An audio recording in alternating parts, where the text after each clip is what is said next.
Brews and Banter. Hi, Frank. Hey, Roland, how are you?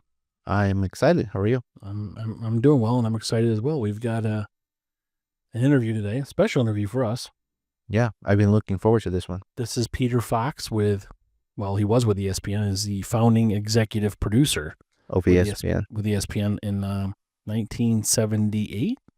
So, yeah, we're going to have a good interview with him. We hope you guys all enjoy, and with today's beer.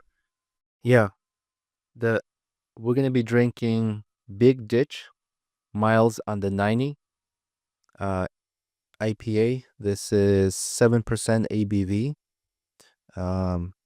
Celebrate beer, celebrate Buffalo. They're Buffalo, New York. We actually did an interview with the owners. So this is where we're going to be enjoying during the conversation with Peter Fox. And I think you guys really enjoy it. It's going to be it's a really good interview. Yeah, hope you guys enjoy. So cheers. So thank you guys. Cheers. Enjoy. Tell listeners a little bit about yourself so that they have an idea why you're on, and we'll go from there. I did have the pleasure of writing that, and it really, I thought it was going to be a mic drop, but lo and behold, once it got in the bookstores, and next thing I know, the phone rang, and it was some people from Hollywood, and I'm not supposed to talk about it or tell you who, but it's maybe going to make it to the big screen one of these days. But they bought the rights to it, and now they're developing it and thinking that it's going to end up in the form of a feature film rather than a documentary. So it's kind of cool to be involved in something like that so late in my life. But that's I'll amazing. give you a little background if you want. I'm one of those old school guys who started in the newspaper business in the 60s, and I went from the newspaper business to the marketing business for a bank, and then ended up in advertising business. I built an ad agency, and I had a couple of partners, and back in that time, it was all newspaper, and I really had fallen in love with television, so I had an opportunity to take a job with Post Newsweek, running around teaching their big advertisers in each community how to use television. It would be like the car dealer or the big department store or something like that. Amazingly, I worked myself out of the job, because then the department stores and car dealers learned how to do it themselves. So I was unemployed. My friend Bill Rasmussen, who was the play-by-play guy for the Hartford Whalers, the hockey team, he got fired, so he was unemployed. Next thing I know, he says to me, "Do you think all sports television will work?" I said, "Yeah, I do, because I grew up listening to New York and Boston radio, and so I had round-the-clock sports, depending on which team was in town and who was playing who. I had a full array." So he said, "Well, I'm going to try and do it." And so I said, "Well, holler when you need me." And he cobbled together a little bit of money, not much. And he called and he said, "It's time." And so that's what the book is about. From that day that he called me and said, "Okay, it's time," to the day that we signed it on the air, which was some 300 days after that momentous day. And he and I recruited a band of maybe 25, 30 other people who really put it on the air. And during that period, of course, the whole story evolves, where you know, we didn't have the money to do it, but an investor friend found us Getty Oil, and they gave us $20 million to get it started.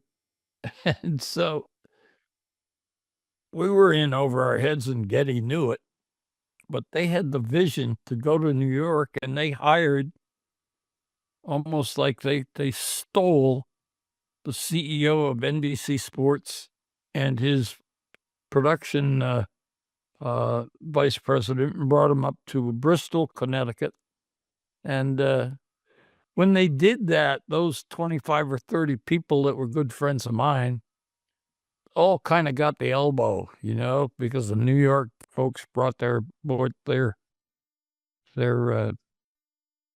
friends in. And so I wrote the book for the 25 or 30 people who never got any publicity or any thanks. That's very honorable. And that's what it's about. It's about them and what we did and how we pulled that deal off, which was it was Scotch tape, paper clips, and some untruths. I read some of these, I read your book, but I read, and you can tell it's a heartfelt story, and it's and what it's meant for. And the all the trials and tribulations you go through when you start a business, your attic offices and pinching pennies and sort of trying to add a little bit of truth into something, but probably more false, trying to get the financing you need and trying to sell it to the various networks. And I get it. We're business owners, but obviously we didn't build what you guys have, but it's such a great story with ESPN. And I personally thank you for doing it, because it was right at a time where I'm a young kid, preteen. You're all into sports, and that's when it kind of came out for me. So I grew up watching it, and still do.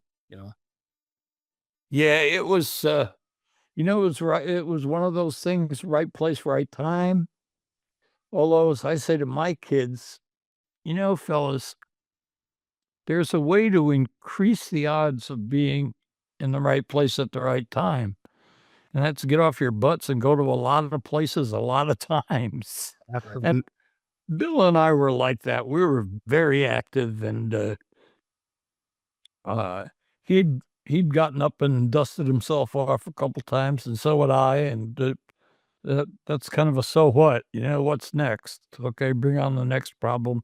We'll try and figure out a way to solve it. So with that kind of energy, we were able to overcome some of the things that people didn't know about. One of my favorite stories is on November 7th, 1978. That was the first telecast ever of ESPN that I produced. It was a basketball game, and we didn't have any money. We were pinching pennies, but we needed to produce a show so that Bill could go out and sell it to people as an investment and what have you. And in 1978, an instant replay contraption or disc rented for like $1,000 a day, plus the operator was another couple of hundred, and we just couldn't do that. So I hired a woman by the name of Phyllis Commoner, and she was known as the world's fastest cartoonist. And so I sat her courtside and let her draw, and every once in a while we'd pan over to our world's slowest instant replay. We just had to have that kind of attitude, just to take the edge off who we were, or maybe said the other way, putting an edge on to who we were. Mm-hmm. But we had a lot of fun. We took a lot of risks. We went on the air and never had any backup programming. Yeah. So Peter, your first televised show was 1979, correct? 1978 was the 1970. first. That was a demonstration program. Yeah. Right. Well, can you explain what were the challenges to actually get on TV? Like, how do you go to, there was no cable TV back then, right? Like, how do you get a channel to be able to broadcast video? Well, yes, it was, and that's brings to mind the real reason why we ended up solving the problem and making ESPN become this humongous organization that it is. We originally started out. Connecticut is a big basketball country. And we thought that we could do pay-per-view basketball games to the cable companies in Connecticut. And when we started to figure out how to do that, you'd have to rent from AT&T video landlines to connect to the different cable companies. And the cost to do that was so prohibitive that we couldn't make it work. And one of the guys in the cable company who had given us one room in his building as our headquarters, he said, "Have you guys ever heard of the satellite?" And I said, "Satellite? What the hell is that?" And so he connected us with a guy from RCA that had and owned the only satellite that was in the sky that would allow for commercial television. And there were a few people on there, like WGN, the Chicago Cubs was there, and Madison Square Garden had a channel. There was one channel that was very, very affordable, but nobody wanted because the salesman told us that in a national emergency, it was preemptible by the government. The price was so attractive that we looked at each other and said, "National emergency, there's not going to be any football. Yeah. We'll take that one." They gave us 90 days to come up with the money and sign on it. And it was in that period where we went out and found enough people who believed in it that would include Getty Oil, and financed it, and off we went. Yeah, it's a great story for sure. Starting it. You know, I've always thought, because everybody looks at me and says, "What a great sports this and sports that." You know, it's a better business story. Yeah.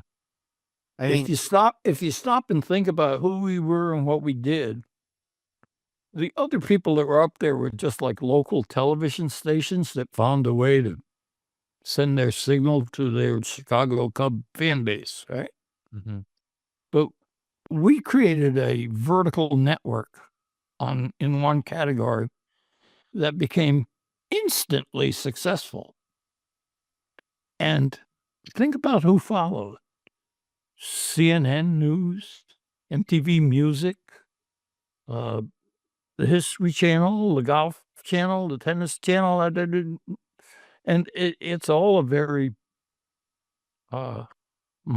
easy model to follow. All you have to do is get enough programming. That's the key. And fill 24 hours a day. And don't worry about the people or worry about repeating programming. And we'd repeat football games 3 or 4 times. for people who didn't get a chance to see it. Yeah, people on the West Coast. Yeah. Plus, there's sports all over. There's you got soccer overseas, and Exactly. Yep. Exactly.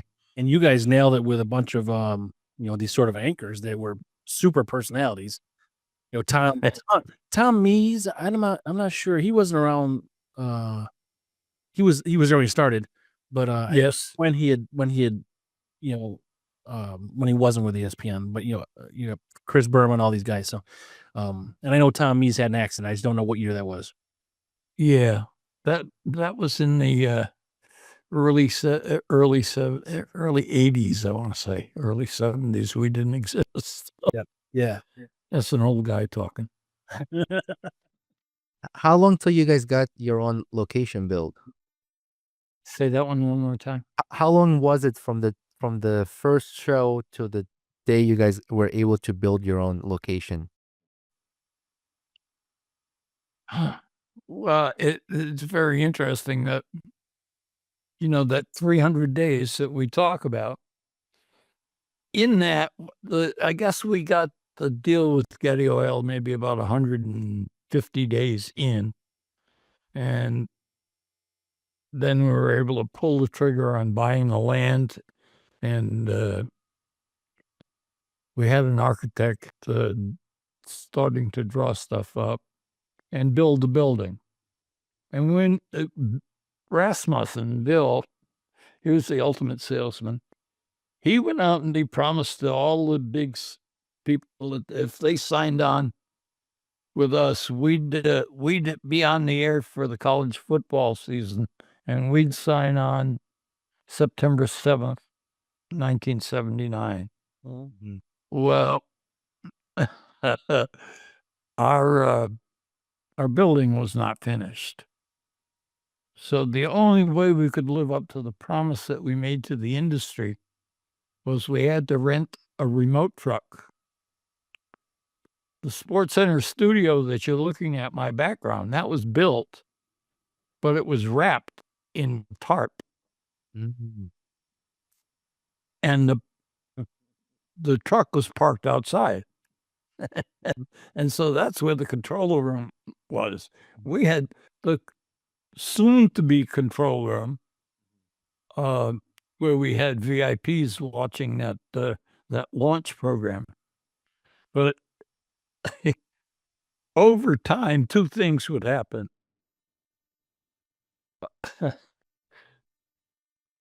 The first thing that would happen would our friend Pepe La Pew, a local skunk, would walk in and make a editorial comment from time to time. And then the flies, before we would go on the air, we would have to have a fly hunt.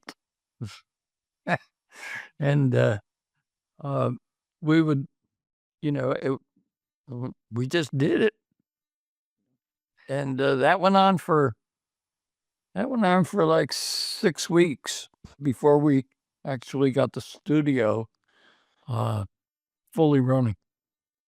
You had a mobile studio. In effect. Yeah. In effect, that's exactly what we had. Can I jump back to the very first day and just kind of get your description of that feeling before you guys hit the air for the very first time? Like the energy in the room, how people looked, It's nerve. like a successful rocket. I mean, right? I'm just trying to like. It is very much like a rocket ride. Yeah. It was very much like strapping in, but and if you look in the jacket of the book, that's like two seconds before liftoff. Mm-hmm. That's that picture that's on the flyleaf inside. I see. There's a very there's a funny story that goes, yeah, if you that's about 2 seconds to lift off. Mm. Take a look at the people's eyes. Yep. So exciting for me, and it's lasting. It was. You can almost feel that energy in the room. Yes. But there's a funny story that goes along with that. Please do. Oh, Do you mind if we open apple juice while you're telling us? no, go for it, please. It wouldn't be Brews and Banter. How many proof is that apple juice anyway? Oh, it's only like 4 or 5%. No big deal. Just one of those Those bag of apples that've been sitting around for too long. They just remember. That's little league. We got a long day today.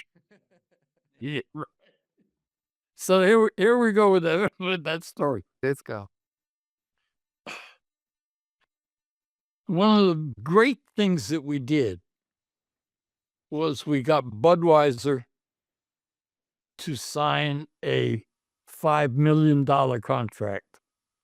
And that was one of the triangle things that tripped the money from Getty Oil and tripped all the programming from the NCAA. That was kind of a I will, if you will, if you will, if I will. But anyway, when Budweiser signed that contract, it was a big deal. And it was an exclusive contract. There will never be another beer on ESPN for the first year for that $5 million. Mm-hmm. And in that picture that you just looked at, that's a sliver of that room.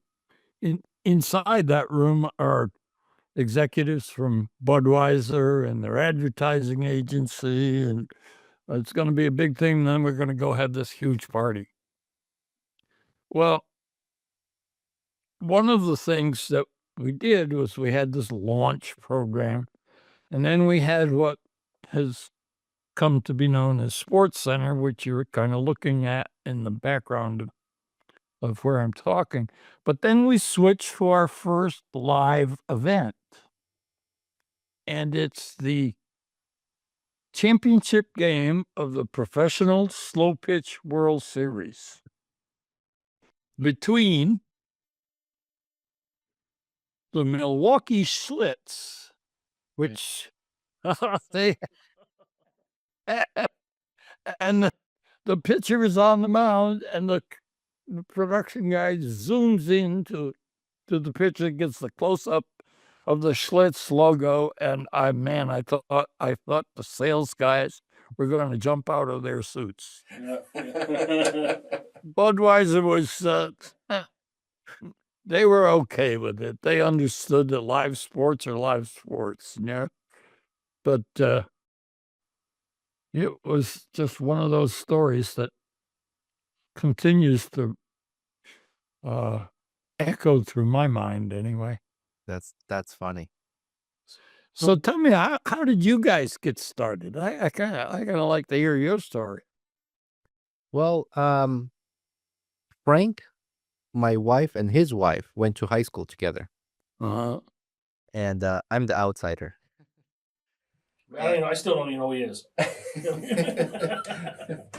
So nothing like a good partnership. after a little while, we started to hang out. There was I think high school reunion, right, when we all met, and then we started to go on family vacations, camping trips, and things like that. And Frank and I are kind of goofballs when we're out camping. We just like to joke around, and we create laughs. And someone just said, "You guys should do a podcast together." So we brushed it off. We're like, whatever. This is 5 or 6 years ago, right? Yeah. Yeah. Then I was actually getting ready to do a podcast for my real estate business. But it's hard to get motivated when you have so much work and you're by yourself. And Frank happened to call me one day and he said, "Hey, do you remember we talked about the podcast? What do you think we try that?" And I said, "I have all the gear. I'm on my way. Let's set up." That's cool. From that day, we did a pilot recording just to test it out, how it's going to be. And we both had a lot of laughs and we enjoyed doing it. And I think that day we made a commitment that if we're going to do this, invest time and money, and this costs money. Let's commit to it. Let's be consistent on our releases. Let's make sure we have an episode come out every single week. We did everything we had to. I stayed up till early days. I did all the editing, and I would stay up till 3:30 in the morning. And our episodes are scheduled to be launched at 4 in the morning. And I would not miss the deadline, even if I had to stay up till 4 a.m. and make sure it was ready. I did. And and Frank was always helpful with making sure I had all the content, all the notes. And that's kind of how we started, and we started to meet more interesting people. And we thought, let's just keep going with this. Why not? I mean, we love meeting people like yourself. I mean, Interesting stories. what an amazing story. I was actually going to tell you, ESPN kind of changed my youngest brother's life. When I would wake up in the morning, we're getting ready for school. Every TV in our house had ESPN playing. So no matter what room he's walking out and going into, he would not miss anything. So he knows till this day. You can tell him a year and an event in the hockey, and he'll tell you the number of the jersey, who the player was, what happened, the backstory. And I'm amazed how much information he has retained as a young kid, now married, has a family. But till this day, you could call him and ask him questions about sports, and he just like that, he knows it. And If people expect that of me, and I couldn't tell you who played last night. Right. It's just like, wow. Well, And I am a sports fan, but I just don't retain that information. But some people have that incredible gift. A lot of the people, obviously, that I worked with. But Lordy, I don't know how or how they do that. But it's definitely a gift. now, did you have to, after so many years, kind of step outside of ESPN and do something else? Oh, I didn't stay there very long at all. Yeah. As I mentioned earlier, those folks from New York came in, and all of us basically. There was one guy who was with the original crew who stayed on. He was an announcer, Lou Palmer, his name was, and some of the engineering types who wouldn't be. How do you say it? In the political landing area. Yeah, the inner circle. Yeah. Political artillery was landing. Yeah. Right. Yeah. Those of us who might be considered at the executive level, we didn't make it very long. I was like the next to the last to leave, and Bill, the founder, was the last to leave, and he and I, I think we made it to like 1981. And did you get into golf after that? Did you do something? I've been into golf all my life. I often am asked, how long have I been playing? And the true answer is, I cannot remember not playing. Yeah. If I could show you behind me, there's a picture of me and Dad. I can't be 2.5 years old. I'm swinging away. Huh. But as a result, I ended up, and my gift is I can put one word in front of the other and usually have it come out understandable. Mhm. And so I ended up writing 3 or 4 golf books for other people. Their system and how to play this way, how to play that way. Mhm. And then I wrote I didn't write it, but I advised on it, on a topic that I found very, very interesting, and it was managing emotions in sports. I mean, most people will say things like the mental game, and they equate emotion with mental, and it's not really true. The emotions are happening in your sphincter and in your gut, Yep. and in your sweat glands. Now, the mental game is planning and but controlling how you feel in the moment is a space that always interested me as a player, as a coach. So when you decided to write the ESPN book, what prompted you to write it? COVID. Yeah. It was a story. Well, there were two things. It was a story that I had thought about for years, but it was not my story to tell. Mm-hmm. The story belonged to my friend Bill, who started the company. And he currently, he's still with us, but he suffers from Parkinson's. And he and I have stayed in touch over the years. We worked together on several other projects. But I was having a conversation with him one day, and we were talking about the concept of the book. And he said, "Peter, I can't write it. You've got to do it. Because if you don't, all of those people, half of them have passed away already. Yeah. So go and write it." And if you look, Bill writes the introduction to it. Yeah. Mhm. Yeah, and it really is a family. You start off that way, and I know there's a lot of families that started there as well. People related. But have you ever just sort of, and then you don't have to answer, but have you ever just sat back and thought really on what you started, and then how many lives you guys have affected, and continue to affect, and will affect? Yes, Amen. and proudly. Absolutely.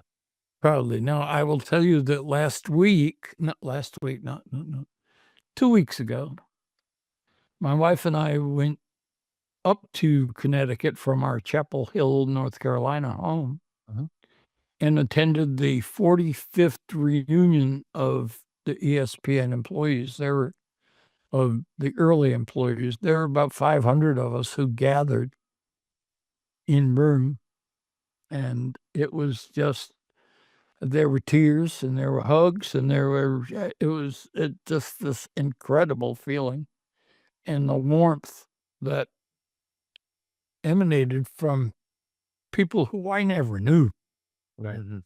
never met, would come up to me and give me a hug and say thank you. And then that Hollywood organization that I mentioned earlier,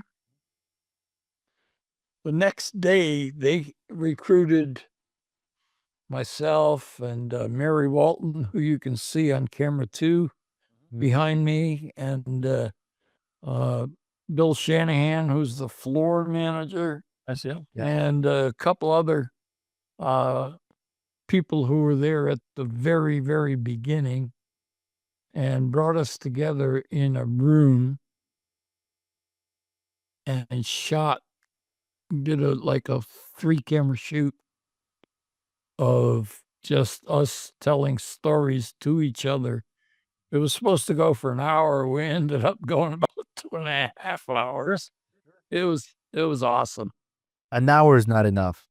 No, not for that. And I'm looking forward to the edit of that piece. I'm told before the end of the year, and they will use it to go out and knock on Netflix's door and say, "Look what we got." Yeah. That kind of stuff. So, Would that ever be published? probably not, but some movies, at the end of the movie, Mhm. you'll see the real people. Yep. Yes. Yep. Yes. It'd probably be something, if it's used at all, it'd be used like that. That's great. Yeah, it's pretty cool. That's amazing. I'm looking for. I really believe that the movie will be made. I think We're hoping for sure, right? Yeah. I feel like it's too big of it's too important of a story not to. I feel the same way, and the two of the senior executives of the company are they're in it with both feet. So it's not like it's like the third string is working on it. It's going. Your next book is 300 days before the movie. That's funny. But it's got all everything you'd want in a good movie. You got the That's funny. I'm gonna wait just for the right time to use that. Excellent.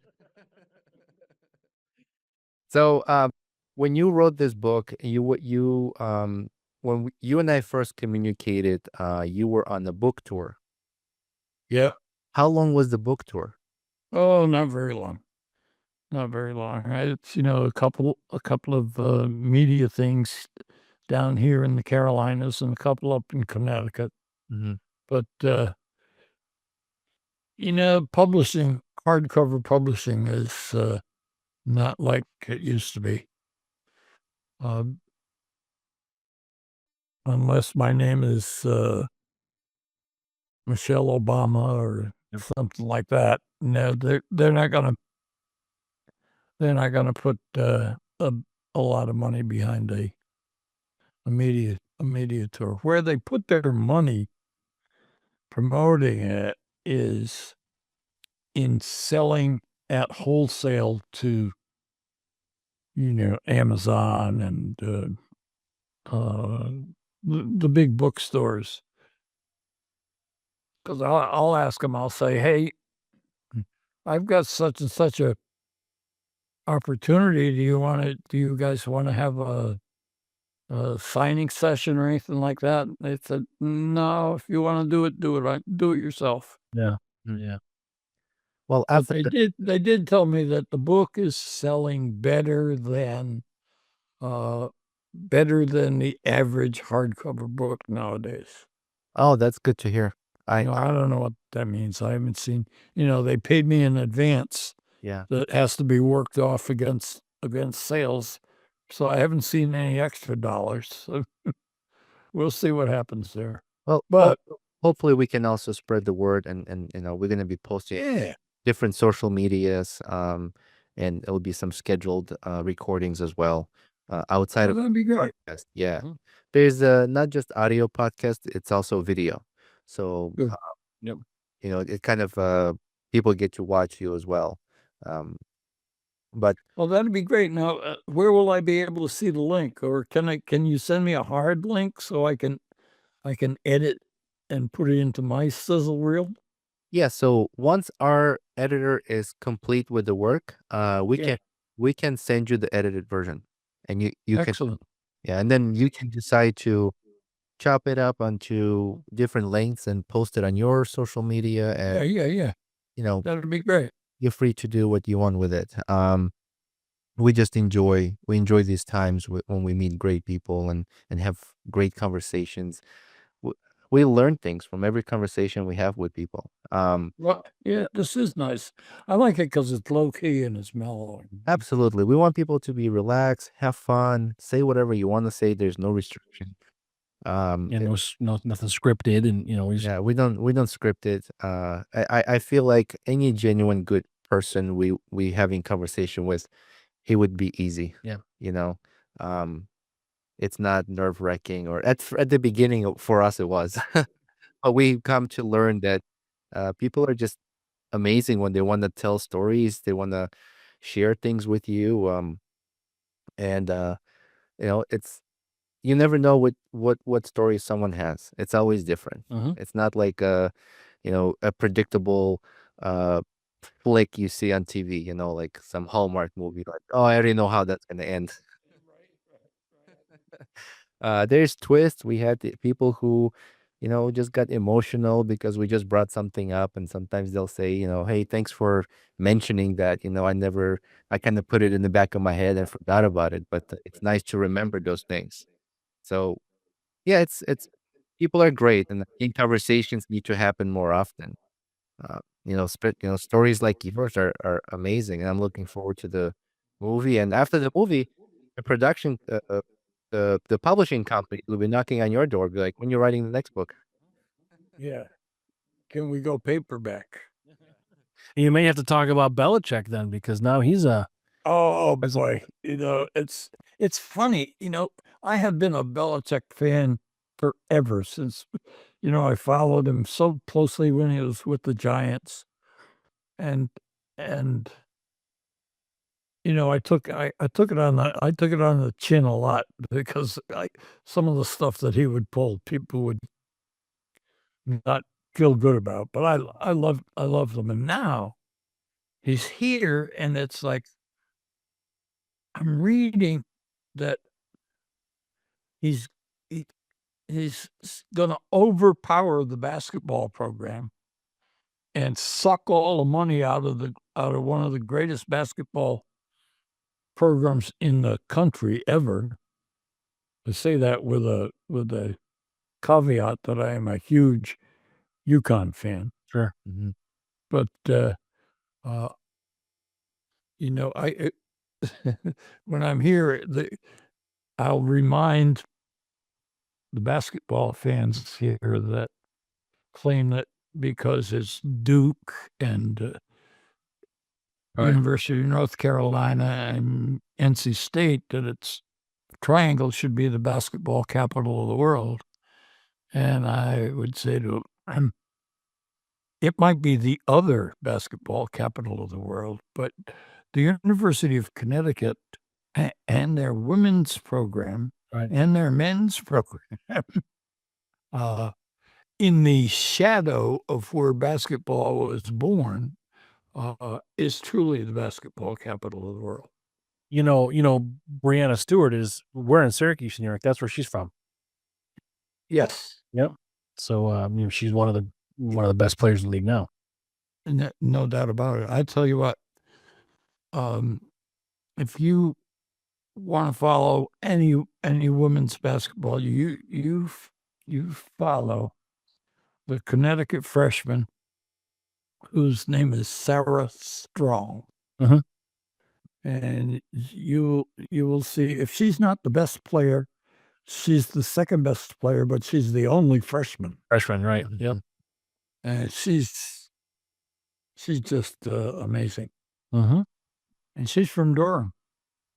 So I keep trying to get to her folks. I'd love to write a story about that, which reminds me, I should tell you about Sports Ed TV. In your spare time, go to sportsedtv.com. I consult with them, and they have me as on their masthead as their editor-in-chief, and I do some work for them. But they are probably the best online sports education facility anywhere in the world. And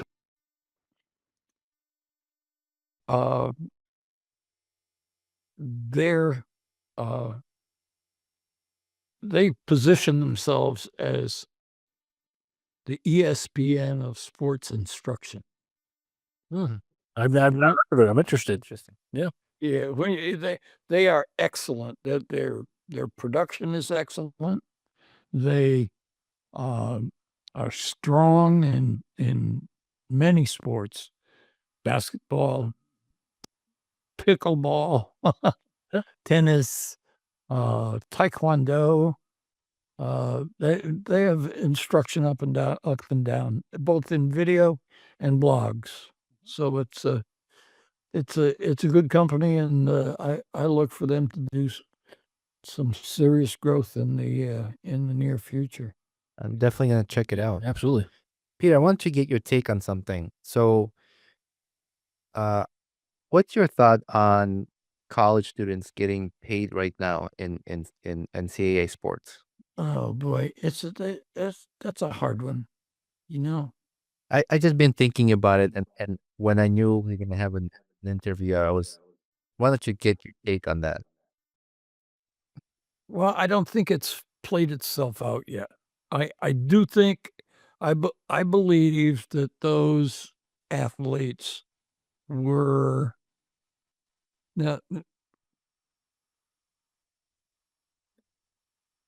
taken advantage of at the Division I football and basketball and maybe baseball programs. Mhm. Okay. Other than that, if you stop and think about all of the sports that happen in all of the schools, Division I, Division II, Division III, those athletes are playing because they love the game. Mhm. And they're not being paid, and they're not being abused, and their name, image, and likeness isn't being tossed out. So in their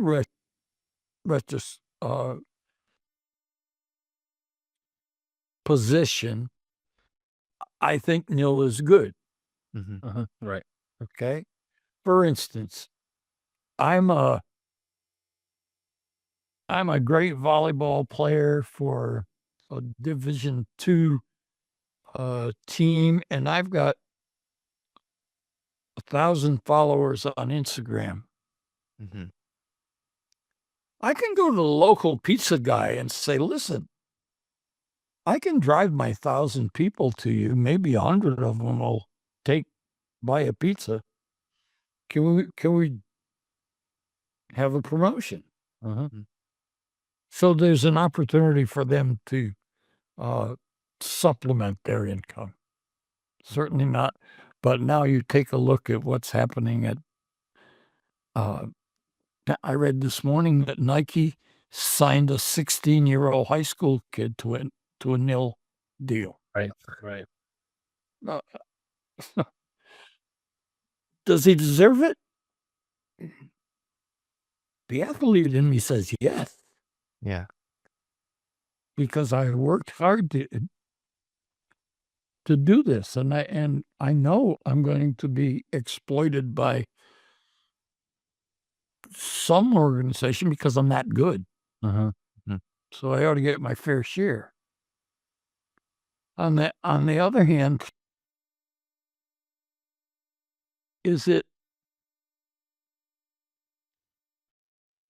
causing athletic departments to have to cancel other sports because they have to pay so much to keep this good player Mhm. out of their budget?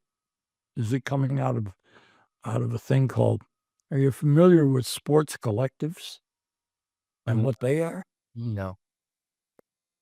It's like the booster club Okay. in your local high school, all right?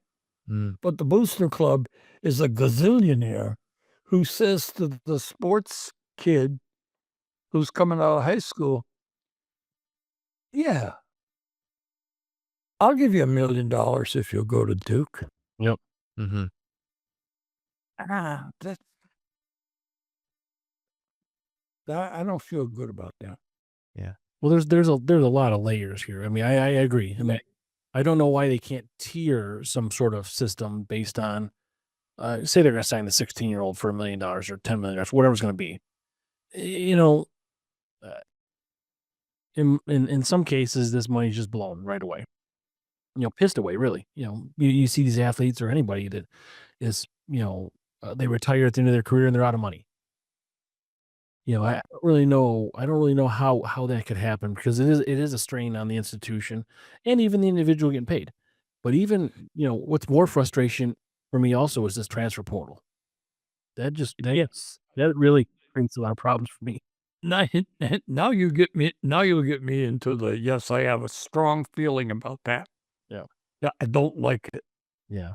It's not wholly fair, I don't think. I mean, it would make sense in some instances, but anybody's able to use it now. So it's Well, on the other hand, this is America, and there are right to work places, and I'm an adult, and I get to do what I want to do.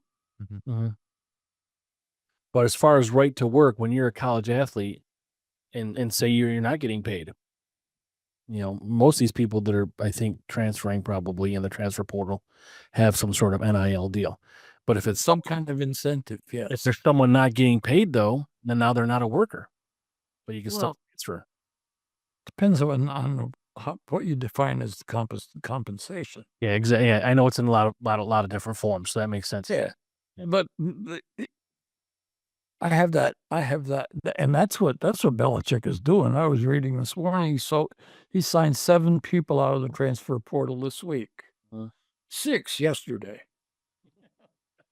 And the thing is, he's going to run it like a business. I mean, it's going to change the way college football is run now if someone sticks with it. But he is. Who knows how long he's going to be around? I mean, is he 72, 74, something like that? I don't know how long he's going to be. Yeah. Do you know what one of the sticking points in his contract was? What? He wanted a succession clause where his son could replace him. Shocker. His son, I guess, is an assistant coach at Wisconsin.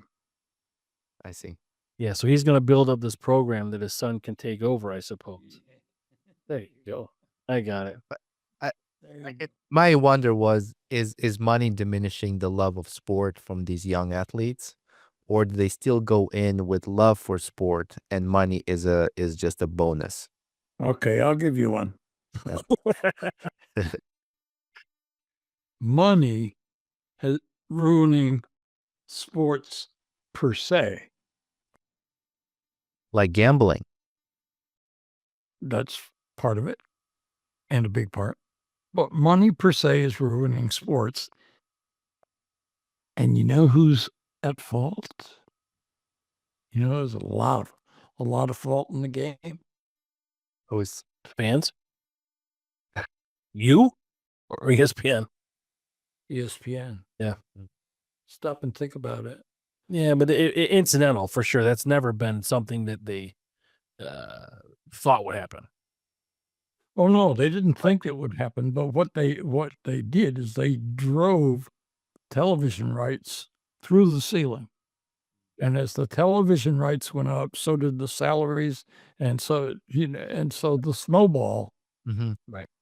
And if you bring it all the way back down, it starts with that 24 hours of sports being available, and we needed programming, and then Fox Sports and NBC Sports and how many sports channels are there now? Exactly. Yeah. And they're all driving rights up. So the whole concept, you can go back to where ESPN may very well have been the canary in the coal mine. Well, and the thing is, I'm glad that people such as yourself and Bill and your whole team of people had some sort of dream and goal in mind. But if you weren't going to do it, someone else would have at some point. Yeah. Oh, yeah. It would have happened. It would have happened. Yeah. No doubt about that. I wonder where broadcasting of sports would go with the future of technology, because I saw where they use these 360 cameras, and you can buy virtual, like if you have those goggles, like Well, you know why I'm laughing? I'm laughing because you didn't finish the book. Oh, I didn't. I had the same question. I said to myself, how the hell am I going to end this book? And the question is, what would happen if? But I don't have that answer. So why don't I ask AI? So I asked AI, and they wrote the last chapter for me. Okay. I'm looking forward to finishing the book. I will. And the last chapter is exactly the answer to that question. Really? It's talking about quantum computing. It's talking about stuff that it's way past my pay grade.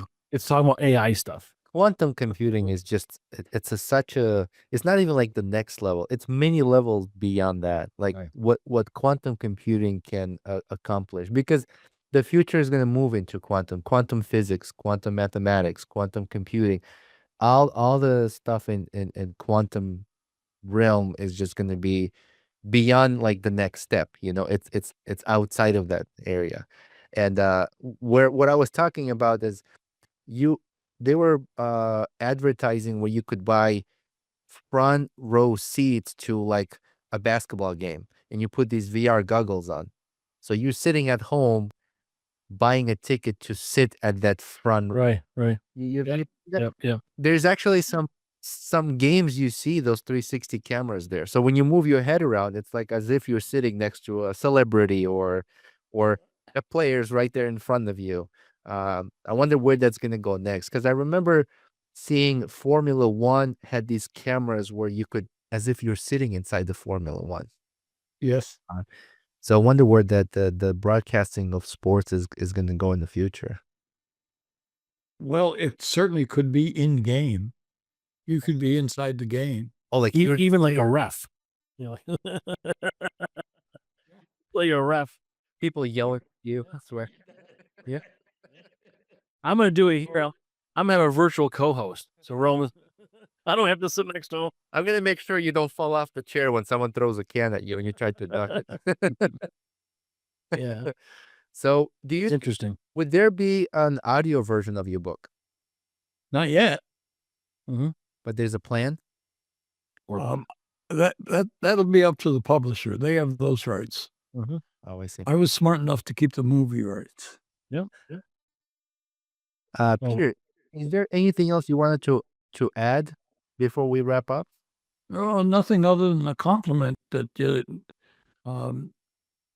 I've done a few of these shows, and this has been one that's been easy to do. Some of them are so structured and quick, and that it's like but I wanted to say, and I never got the shot. But no, this is good, and I appreciate the invite. Of course. Well, we appreciate what you do. Certainly the book and obviously what your history was here with ESPN. But and as Roman mentioned, we like to just meet decent people. I mean, here we are. We've never met, and we just had an hour-long conversation with each other, and we genuinely appreciate that. And certainly, we hope that if there's something that we can help you with in the future or anything that we can kind of share, then we would do that with you. Yeah, reach out. Sure. Sure enough, I really appreciate that. Send me that link and promote the hell out of the program, and I will do the same. Absolutely. And people can find your book on, you said Amazon, big box stores too. The big bookstores. And if anybody wants a signed copy, if they write to me, Peter at earlyespn.com, I'll sign it the way they want and send it back out to them. Frank bought this book and he said he was actually gonna drive out to North Carolina, take you out for some coffee and get a signature. Right. On down. I don't know when that would happen, but it's a plan. I'm here. Yeah, well, we appreciate it for sure, and thank you for taking the time with us and sharing your story. This was pleasure, and I'm very happy we're able to connect. I'm looking forward to the movie. I'm not supposed to talk about it. Sounds good. Thank you, Peter. All right, thank you very much. Later.